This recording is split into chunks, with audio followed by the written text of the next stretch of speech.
Morning to all of you. आज हम लोगों का बायोलॉजी में जो पहला लेसन है जीवों में जनन वो कंप्लीट हो गया था। आज हम लोग इस वीडियो में पढ़ेंगे दूसरा अध्याय यानी कि पुष्पों में जनन। ठीक है, जो पुष्पी पादप होते हैं उनमें कैसे जनन होता है उस चीज़ को पढ़ेंगे। ठीक है ना, ये दूसरा अध्याय है। तो थोड़ा सा जो है बताना चाहते हैं ये अध्याय कहाँ से कैसे जुड़ा हुआ है। देखिए, पहला अध्याय जो था जनन था, यह पूरी यूनिट जो है वो जनन की है। अब जनन जो होता है ये दो प्रकार का हो जाता है। एक अलैंगिक जनन होता है, अलैंगिक जनन होता है, और एक होता है लैंगिक जनन होता है। लैंगिक जनन हो जाता है। ठीक है, अलैंगिक जनन में लिंग की आवश्यकता नहीं होती है, या एक ही केवल और केवल एक ही जो है मात्र कोशिका होती है, या अलैंगिक जनन में केवल एक ही जो उसका पेरेंट्स होता है। ठीक है ना, अलैंगिक जनन जो होता है ये पौधों में भी होता है और किसमें होता है, जीवों में भी होता है। जो अलैंगिक जनन जीवों में होता है वो 5 विधियां हम लोगों ने पढ़ी थी। ठीक है, और जो पौधों में जनन होता है अलैंगिक जनन यानी कि जो है जो उसकी कायिक अंगों द्वारा होता है, यानी कि उसकी काया द्वारा होता है, उसके काया द्वारा होता है। तो कायिक उसमें क्या हो गए, जड़ तना पत्ती, जड़ तना और पत्ती के द्वारा होता है, जड़ तना पत्ती द्वारा होता है। ठीक है ना, तो ये अलैंगिक जनन हो गया जो कि हम लोगों ने पढ़ा था। फिर उसके बाद लैंगिक जनन जो होता है, तो लैंगिक जनन की ये खासियत होती है कि ये भी पौधों में होता है और जो है जीवों में भी होता है। ठीक है, तो जीवों में जब होता है तो हम लोगों ने इसकी लैंगिक जनन की ये पढ़ा था कि नर युग्मक होता है, मादा युग्मक होता है। दोनों युग्मक जब मिलते हैं तो उसमें जो है क्या कहते हैं, फर्टिलाइजेशन यानी कि निषेचन की क्रिया होती है। तो उसमें हम लोगों को क्या पढ़ना था, सबसे पहले जनन का उसके मतलब निषेचन पूर्व अभिक्रिया क्या होती है। तो निषेचन के पूर्व नर और मादा युग्मक बनते हैं। ठीक है ना, तो अब इसमें भी जो है हम लोग यही पढ़ेंगे कि नर और मादा युग्मक इसमें बनते हैं। तो ये हम लोगों ने इसमें पढ़ा था। ठीक है, जीवों वाले जो है उसमें हम लोगों ने अध्याय यहाँ पे पढ़ लिया था।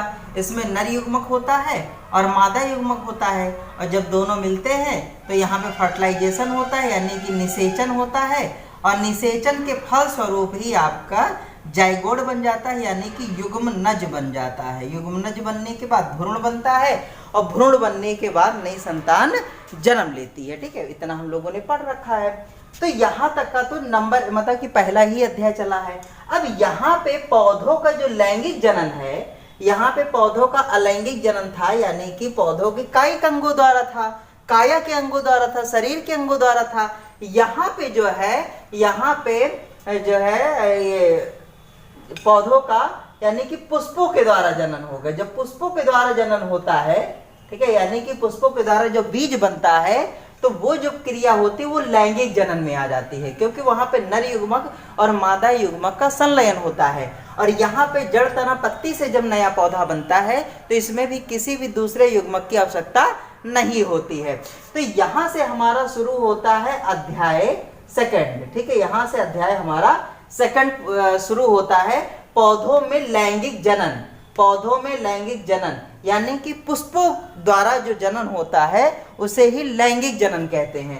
ये कायिक अंगों द्वारा होता है। ठीक है ना, तो ये हमारा दूसरा लेसन इस तरीके से यहाँ से शुरू होता है, यानी कि पुष्पों, पुष्पीय पौधों में जनन। ठीक है, ये शुरू करना है। तब पुष्पीय पौधों में जनन शुरू करने से पहले, ठीक है, उस क्या पढ़ना है इसमें सबसे पहले तो फूल की संरचना ही पढ़नी है। ठीक है, फूल के विषय में सब कुछ पढ़ना है। इस लेसन में आपको फूल के विषय में सब कुछ पढ़ना है। फिर उसके बाद उसका परागकण कैसे बनता है, परागकण के विषय में आपको सब कुछ पढ़ना है। फिर उसके बाद जो है अंडाशय कैसे बनता है, अंडाशय के विषय में सब कुछ पढ़ना है। और निषेचन, ठीक है, निषेचन के विषय में पढ़ना है और फिर फल आ जाता है। ठीक है ना, तो इस तरीके से इतनी सारी चीजें हमको इसमें पढ़नी है। तो तीन भाग में ये वीडियो बनेगा, आपका पूरा लेसन 3 भागों में हो जाएगा। ठीक है, तो जो है सभी भाग आप जो है देख लीजिएगा। तो पहला पार्ट है इसमें फूल से स्टार्ट करते, फूल की संरचना से। ठीक है, तो सबसे पहले जो होता है पुष्प व्रत होता है। क्या होता है, जो टहनी होती है, ठीक है, जो फूल की टहनी होती है उसे ही पुष्प व्रत कहते हैं। पुष्पवृंत, पुष्पवृंत कहते हैं। पुष्पवृंत क्या होता है, जैसे ये टहनी हो गई, आपके लिए हम फूल लाए हैं, देखिएगा ये जो टहनी हो गई जिससे फूल लगता है, और इस टहनी को ही कहा जाता है पुष्पवृंत। दिखाई पड़ रहा होगा, ठीक है, ये जो टहनी होती है पुष्प की, इस टहनी को ही कहा जाता है पुष्पवृंत कहा जाता है, ठीक है ना। फिर उसके बाद जो है ऐसे एक फूला फूला भाग होता है, ठीक है, ऐसे एक फूला फूला भाग होता है, इसे कहते हैं पुष्पासन, पुष्पासन, ठीक है। जैसे आसन पे आदमी बैठता है, आसन ग्रहण करता है, उसी तरह पुष्प इसी पर बैठता है। आपको दिखाई दे रहा होगा, देखिए ये टहनी के बाद जो है ये जो है क्या कहते हैं, थोड़ा सा ब्रॉड एरिया है, यानी कि बड़ा सा जो है भाग है, तो इसे कहा जाता है पुष्पासन, ठीक है। पुष्पवृंत होता है, ये टहनी होती है। पुष्पवृंत का कार्य ये रहता है कि पेड़ से जो भी जल है, सामग्री वगैरह, वो फूल तक या फूलों के जो है विशिष्ट भागों तक पहुंचाए रहना है, ये पुष्पवृंत का काम करता है। पुष्पासन क्या रहता है, उसको जो है फूल को, और फूल के बाद जो फल आता है उसको पकड़े रहना, ये पुष्पासन का काम रहता है। यानी कि उस पे फूल को, यानी कि फल को उसी पर बैठाला जाता है पुष्पासन पे। पहले इस पे फूल रहता है, लेकिन बाद में इसी पर फल आ जाता है। फिर इसके बाद जो रहते हैं ये बाह्य दलपुंज रहते हैं। बाह्य दलपुंज क्या होते हैं, देख पा रहे होंगे आप कि जो हरा हरा टाइप की जो पत्तियां होती हैं, पत्ती टाइप की हरी हरी होती हैं, उसे जो है कहा जाता है बाह्य दलपुंज। जैसे कि कोई कली होती है, जैसे कि कोई कली होती है, तो इस कली, ये कली जो है पूरी जो है ये हरी हरी पहले रहती है, थोड़ी सी जो है हरी हरी होती है, फिर वो धीरे धीरे खुलती है। तो जिस हरे हरे भाग से जिससे ढकी रहती है, उस ढके हुए भाग को ही जो है बाह्य दलपुंज कहते हैं, बाह्य दलपुंज कहते हैं। तो बाह्य दलपुंज क्या होता है कि ये कली को सेफ रखता है, यानी कि कीड़े मकोड़ों से ये सेफ रखता है। और दूसरी चीज ये हरे रंग का होता है, तो थोड़ी प्रकाश संश्लेषण की क्रिया भी करता है, जिससे जो है उसको थोड़ा सा फूल को भोजन मिल जाता है। तो बाह्य दलपुंज हो गए। और बाह्य दलपुंज होने के बाद जो है ये इसमें जो है दलपुंज आ जाते हैं, ठीक है। बाह्य दलपुंज होने के बाद ये दलपुंज हो जाते हैं, ठीक है। तो दलपुंज ज़्यादा नहीं बना रहे हैं, आप देख पा रहे हैं जो ये बैंगनी रंग के होते हैं, ये बैंगनी रंग के हैं, ये दलपुंज हो गए। और सभी जो फूल होते हैं उनमें जो है लाल पीले नीले, यानी कि अलग अलग जो है रंगों के रंगीन दलपुंज होते हैं, ठीक है। यानी कि इन्हें कहा जाएगा दलपुंज, ठीक है, दलपुंज कहा जाता है। और ये जो होते हैं रंगीन होते हैं। रंगीन इसलिए होते हैं क्योंकि आकर्षित करते हैं, किसको, कीड़ों को आकर्षित करते हैं। और इसमें जो है खुशबू भी होती है, तो उस खुशबू से भी कीड़े क्या होते हैं, आकर्षित होते हैं। क्योंकि कीड़ों का बहुत बड़ा रोल होता है इनको निषेचन कराने में, यानी कि फर्टिलाइज कराने में, एक फूल को फल बनाने में कीड़ों का बहुत बड़ा रोल होता है। अगर कीड़े नहीं होंगे तो फूल उतना बढ़िया से फर्टिलाइज नहीं हो पाएगा। तो यानी कि दलपुंज इसीलिए रंगीन होते हैं कि रंगीन, जैसे हम लोग कपड़े पहनते हैं रंगीन रंगीन कि लोगों को आकर्षित कर सकें, इसी तरह भगवान ने इसको भी रंगीन रंगीन पंखुड़ियां दी हैं, काहे कि कीड़ों को आकर्षित कर सके, ठीक है ना।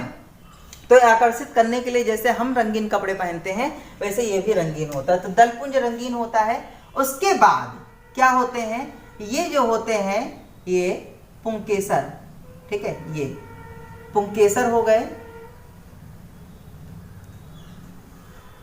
ठीक है, ये पुंकेसर हो गए। जैसे कि इसमें देख पा रहे होंगे जो पीले पीले कलर के हैं, ठीक है। बीच वाले भाग को छोड़ दीजिए, ठीक है, इसको हम थोड़ा सा ऐसे दिखा दें।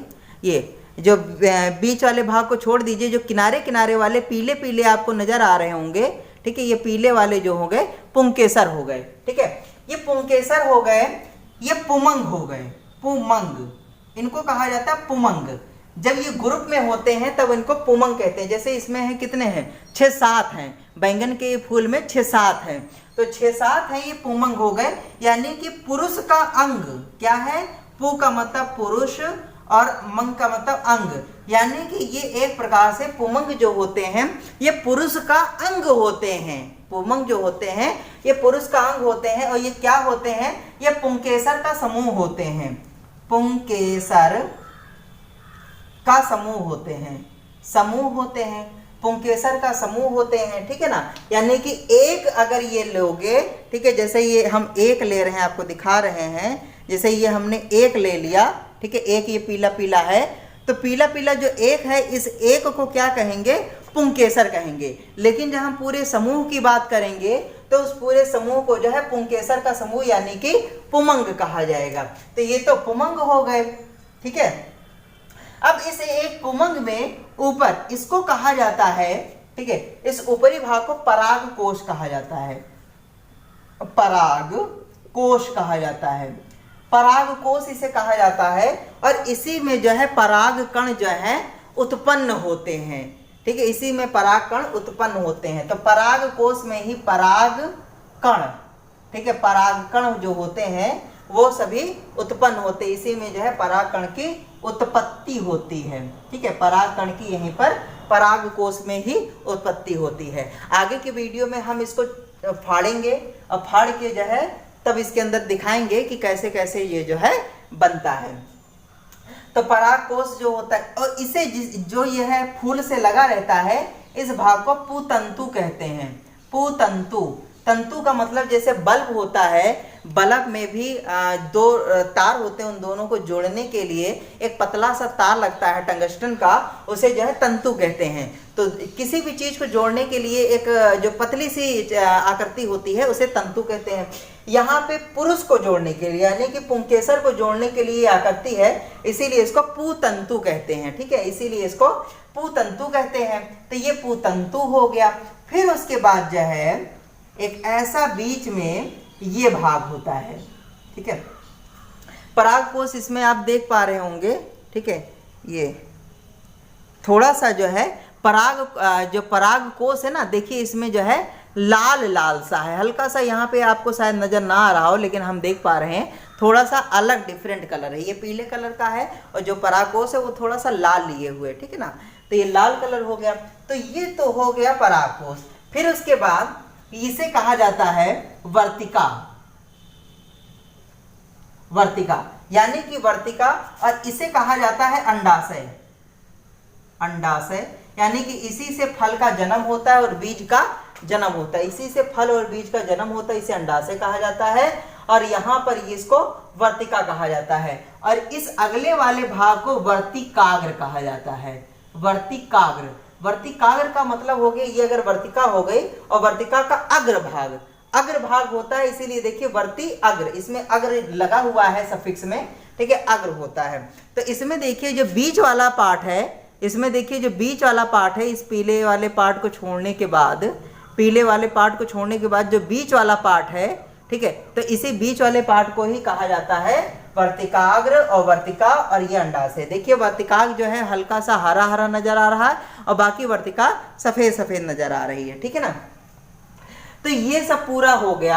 अब इस भाग को, इस पूरे भाग को किसी किसी में एक ही फल लगता है एक फूल में, और किसी किसी में कई फल लगाते हैं। तो जब कई फल आते हैं तो इस पूरे चीज को जायांग कहा जाता है, जायांग।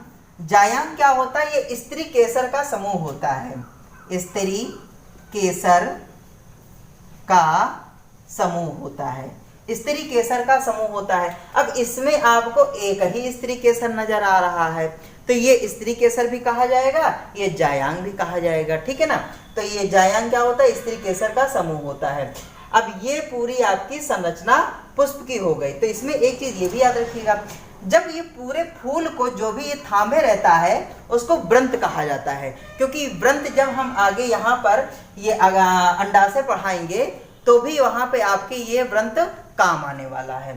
तो ये व्रंत हो गया, पुष्पासन हो गया, बाह्य दलपुंज हो गया, ठीक है, ये दलपुंज हो गया रंगीन रंगीन से, पुतंतु हो गया, परागकोश। अब फर्टिलाइजेशन होता है, यहाँ से परागकोश निकल के कहाँ जाते हैं, वर्तिकाग्र पर चले जाते हैं, और जब वर्तिकाग्र पर चले जाते हैं, ठीक है, तो वहीं पर जो है फर्टिलाइजेशन की क्रिया पूर्ण कराते हैं, ठीक है ना। तो इतना हो गया आपका इसकी संरचना, ठीक है, इतना हो गया आपकी संरचना।